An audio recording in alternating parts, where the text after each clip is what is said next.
Neoplazmat malinje apo kanceri, pas sëmundjeve kardiovaskulare, është shkaktari i dytë i vdekjeve në vendin tonë.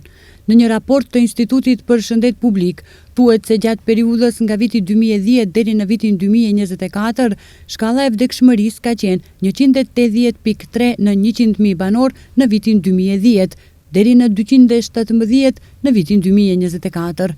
Mjekët thonë se Maqedonia e Veriut ndjek trendet botërore, kurse shifrat nuk janë enorme.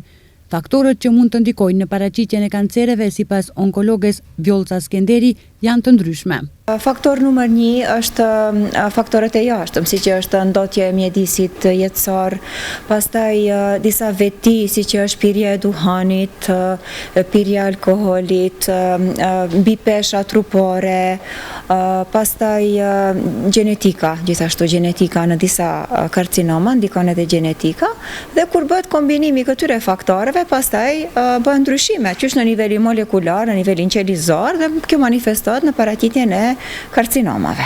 Sipas onkologes Vjollca Skenderi, në vendin tonë bëhet vetëm skriningu te kanceri i gjirit me mamografin te gratë e moshës mbi 40 vjeç dhe për sëmundje tjera nuk ka skriningje. Mjekët rekomandojnë kontrolle preventive. Çdo njeri i cili është duhanpirës dhe ka koll më tepër se 2 javë, duhet patjetër të shikojë shëndetin e mushkërive. Gjithashtu, pacientët të cilët në anamnezë familjare kanë kancer të zorës, patjetër duhet ta bëjnë kolonoskopinë edhe atë 10 vjet më herët se sa te antari i familjes kur është paraqitur kanceri. E njëjta gjë vlen edhe për kancerin e luktit.